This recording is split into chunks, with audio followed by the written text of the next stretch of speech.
नमस्कार, बहुत स्वागत है आपका। आप देख रहे हैं ग्रैंड धर्मास सन्मार्ग। नवरात्र के छठे दिन नव दुर्गा के छठे स्वरूप माँ कात्यायनी की आराधना की जाती है। माँ कात्यायनी का जन्म कात्यायन ऋषि के घर में हुआ था, इसलिए इनको कात्यायनी कहा जाता है। इनकी चार भुजाओं में अस्त्र शस्त्र कमल का पुष्प है और इनका वाहन शेर है, सिंह है।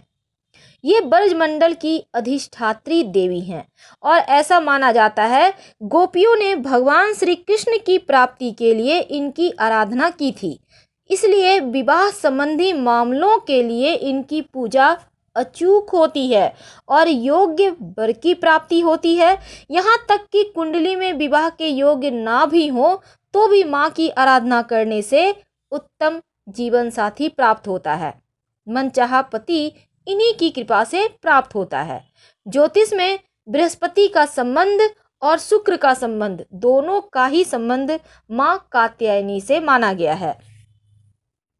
अब गोपियों ने चूंकि यहाँ पर भगवान श्री कृष्ण की प्राप्ति के लिए भी इनकी पूजा की थी, इसलिए अगर आपका विवाह नहीं हो पा रहा है तो माँ कात्यायनी की पूजा जरूर करें, क्योंकि कन्याओं के शीघ्र विवाह के लिए इनकी पूजा अद्भुत मानी जाती है।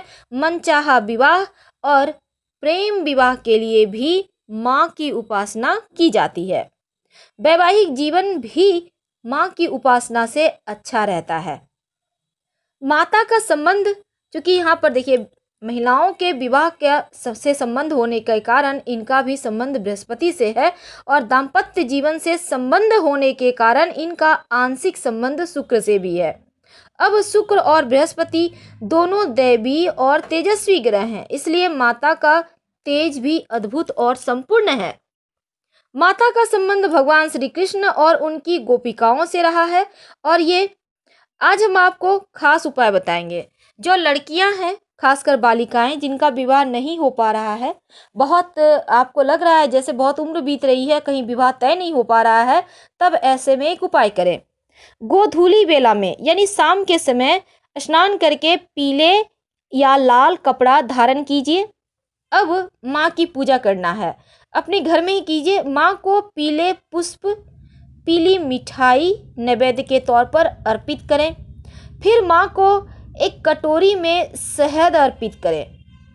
जो लड़कियां हैं विवाह के लिए जो उपाय कर रही हैं वो करेंगी ये उपाय, ठीक है। अब चूंकि यहाँ पर माँ को 3 गांठ हल्दी की भी अर्पित करें, याद रखिए 3 गांठ हल्दी की। और शीघ्र विवाह के लिए माँ कात्यायनी की ये पूजा होगी। एक मंत्र है स्क्रीन पे, कात्यायनी महामाये महायोगिन्यधीश्वरी नंद गोप सुतं देवी पति में कुरुते नमः। इस मंत्र का जप 108 बार करें। माँ के सामने एक दिया जरूर जलाइएगा घी का और पीले पुष्प ही अर्पित कीजिएगा।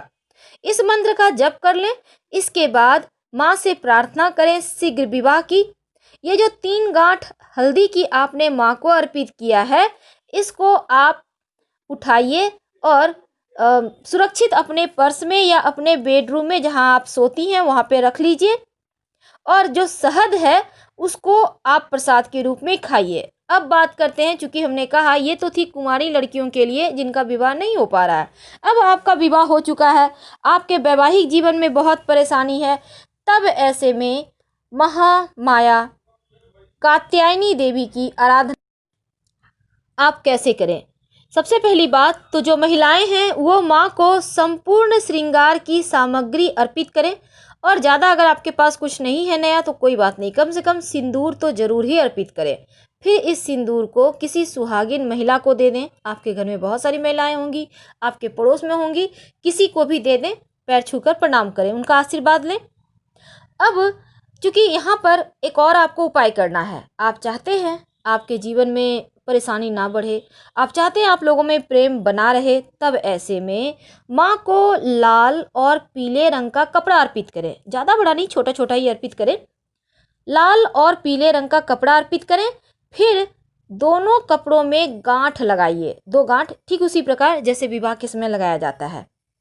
अब इसको अपने पास सुरक्षित रख लें। आप चाहें तो अपने श्रृंगार की वस्तु के पास रख सकते हैं, आप चाहें तो अपने विवाह के वस्त्र के पास रख सकते हैं, सुरक्षित रखें। अब शुक्र चूंकि दाम्पत्य जीवन का कारक है और महिलाओं के कारण कारक यहाँ पर बृहस्पति से संबंध है, तो ऐसे में ये जो पूजा होगा अगर आप शाम के समय करें तो ज़्यादा अच्छा है। कैसे माँ को मनाएंगे पहले ये जान लेते हैं। माँ को पीला फूल, गेंदे की अगर फूल मिल जाती है तो अच्छी बात है, पीली मिठाई अर्पित करें और माँ को एक चांदी के कटोरी में या मिट्टी के पात्र में शहद अर्पित करें। याद रखिए चांदी या फिर मिट्टी, बाकी किसी चीज़ में नहीं। आप माँ को शहद अर्पित करें। फिर सुगंधित पुष्प अर्पित करें। अब सुगंधित पुष्प में जैसे गुलाब की पंखुड़ी वगैरह अगर आपको मिल जाए तो ज़्यादा अच्छा रहेगा, तो गुलाब की पंखुड़ी अर्पित कीजिए। और ये जो शहद है जब आप मिट्टी के बर्तन में या चांदी के बर्तन में अर्पित करेंगे, उसके बाद वहीं पर बैठकर माँ के सामने एक मंत्र है उसको पढ़िए, ओम कात्यायनी देव्यै नमः, ओम कात्यायनी देव्यै नमः। इस मंत्र का जप कम से कम आप 108 बार करें। फिर माँ से अपने जीवन में चली आ रही परेशानी के बारे में उनसे प्रार्थना करें कि आपके जीवन के परेशानी खत्म हो जाए। इसके बाद ये जो शहद है पूरे घर परिवार के लोगों के साथ मिलकर प्रसाद के रूप में खाइए। आपका स्वास्थ्य अच्छा रहेगा, आपका मन अच्छा रहेगा, आपका गुरु मजबूत होगा, आपका शुक्र मजबूत होगा और जीवन की हर परेशानियों से आप सुरक्षित बने रहेंगे, बचे रहेंगे। बहुत सिंपल उपाय है, लेकिन ये उपाय जरूर करें और सिंदूर तो अर्पित करना मत भूलिएगा। थोड़ा सा ही सही किसी पुड़िया में बनाकर भी आप अर्पित कर सकते हैं माँ को, और किसी को दान कर दीजिए, या कोई ना मिले तो पास के मंदिर में रखाइएगा, माँ पार्वती के पास या कोई भी देवी के पास। तो आज अब हम जानते हैं माँ कात्यायनी देवी को और आप कैसे मना सकते हैं। देखिए माँ कात्यायनी चूंकि नवरात्र के छठे स्वरूप को कहा जाता है और इनकी पूजा विधि भी विशेष होती है। चूंकि यहाँ आज हम आपको एक छोटी सी कहानी सुनाएंगे, ध्यान से सुनिएगा। देखिए पौराणिक कथा के अनुसार कत नामक एक प्रसिद्ध महर्षि थे। इनके पुत्र ऋषि कात्य थे और इन्हीं कात्य के गोत्र में विश्व प्रसिद्ध महर्षि कात्यायन उत्पन्न हुए थे। जब दानव महिषासुर का अत्याचार पृथ्वी पर बढ़ गया तब भगवान ब्रह्मा विष्णु महेश तीनों ने मिलकर महिषासुर के विनाश के लिए एक देवी को उत्पन्न किया और ऋषि कात्यायन के यहाँ जन्म लेने के कारण इन्हें कात्यायनी के नाम से जाना जाता है। तो माँ की आराधना कीजिए, शहद का भोग लगाइए, प्रसाद के रूप में खाइए और माँ को पीले रंग से पीले फूलों से सजाइए ताकि माँ की कृपा आप पर बरसती रहे। हम आपसे विदा लेते हैं। हर हर महादेव।